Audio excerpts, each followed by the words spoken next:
Hello mga kakintab, kumusta na kayo? Nandito ako sa aking garden kasi kukuha ako ng carrot para gawin kong carrot cake. Ayan pala sa likod ko, na-busy kami nung kinabisihan namin nung isang araw ay ang paggawa ng lagayan patungan ng aming cabin. Kaya ayan, medyo ang daming makalat. Ipakita ko na lang sa inyo para alam nyo rin. Naghalo ng simento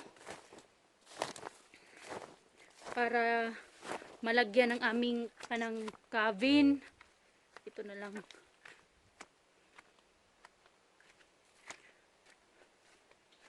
So, ayan. Ayan siya mga kakintab. Yan yung ginawa namin nung 1 week na. Yan yung kaya kami na busy. Na busy ako. Kasi tumulong ako sa asawa ko. Ayan, gumawa kami ng tatlong linya ng semento na may sand. Graba pala kasi may rock din, halo din siya. Tapos, minimix namin dito sa mixer na to. Ito, tapos nilagay dyan. Madali lang naman kasi pag meron kang mga equipment, yang ho na yan ay ang nagbubuhos at saka ito naman yung nagmimix. Ang ginagawa lang namin, nilalagyan ng graba dito, tapos ang huna ang maglalagay doon sa area na yun. Ayan, malapit na siyang matapos. Yan siya. Nilagyan ko rin para may may memories. So ayan. Kita nyo yan mga marka? Marka ng aking asawang kamay, right hand of mine, right hand of my kiddos too. So ayan, September 2020 ito ginawa para naman may din, may memory ba, may matatandaan kung kailan ginawa. So madali lang naman kapag meron kang mga at saka ako lang at yung asawa ko ang nagtrabaho nito. Yan lang. Dito ko ilalagay yung cabin na nabili ko sa moving sale. Dito ko siya ilagay. Kaya yan, patungan yan para hindi maabot sa hindi maabot ng snow. Kasi pag snow dito sobrang kapal. Kaya para ganyan na lang, para hindi maabot ng snow at saka solid siya. Solid at hindi na magre-replace pa. Kasi pag wood ang nilagay mo dyan underneath, sa katagalan, magrarat siya, yung bang mabulok na. So kaya simento ang nilagay namin. Ayan lang naman ang kabisihan namin dito. Tsaka hindi naman magaan lang na trabaho, hindi gaanong kasi may mixer naman, may mga equipment na lagyan. Ito na yung aking garden, kunti na lang ang naiwan sa aking lettuce. Meron pa akong pakunti-kunti na mga spring onions. Yan dito din.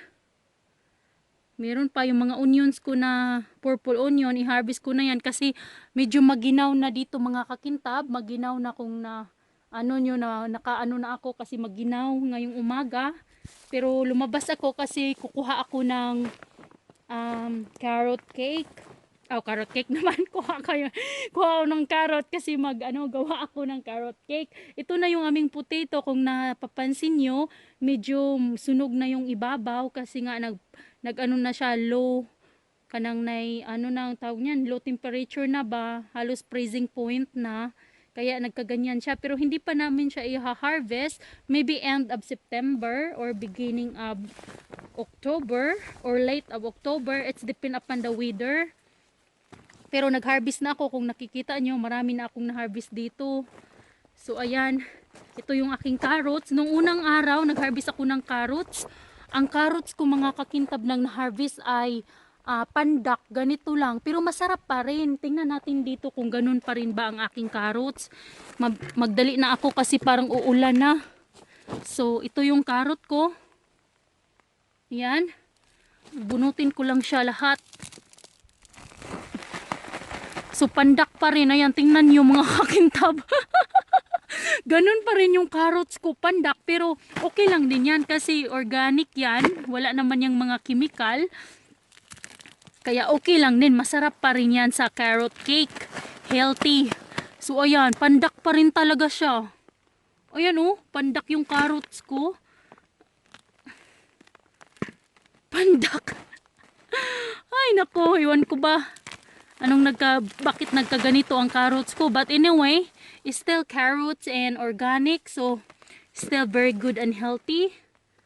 Kaya no worries. Baka sa suwil to mga kakintab, nagka-problema. Baka yung suwil hindi na mix siya masyado. Kaya nagkaganyan. Kasi pag yung kasi bago to bagong gawa namin na garden, baka ay hindi namin nahalo ng mabuti yung soil at saka yung muskeg at saka yung anong tawag na yung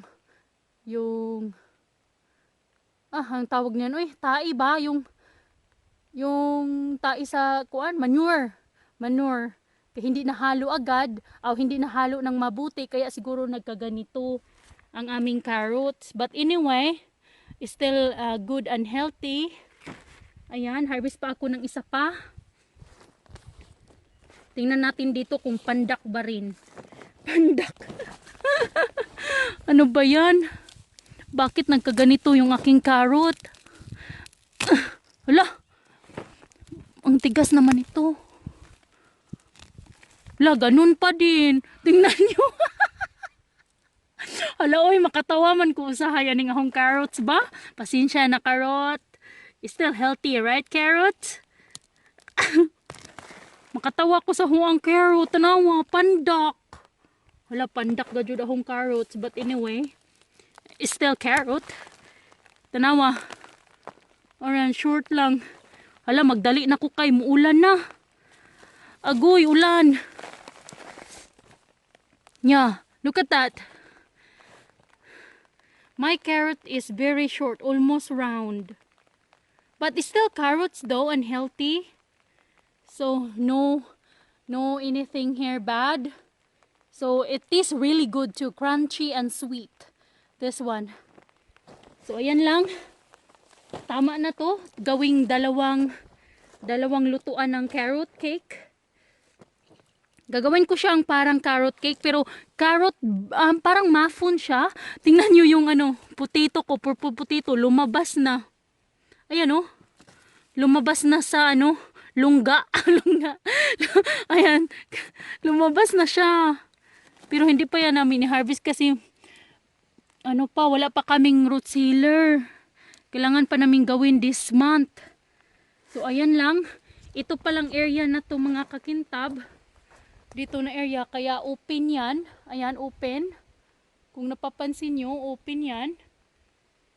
Kasi yan, huhukayin ko yan, gawin kong dugout para kanang nay buhian og isda ba, buhian og isda para presko tanan akong pagkaon diri na nakoy mga manok, mga mag-alaga na kog mga hayop diri, tapos na anak ko isda nga ako ang kubiton ra nako kung gusto na akong kanang nay mukuha kaon og isda, tapos akong garden kung gusto ko og vegetable. So mabuhi na jud ko diri sa bukid nga dili na kailangan na moadto pa og city. So ayan, kaya ayan oh, nagsample na kami na butasan to. Ayan, kung napapansin nyo may tubig na dyan. Tinitingnan lang namin kung mag-hold ba siya whole year around ng tubig, kung hindi ba siya matutuyuan.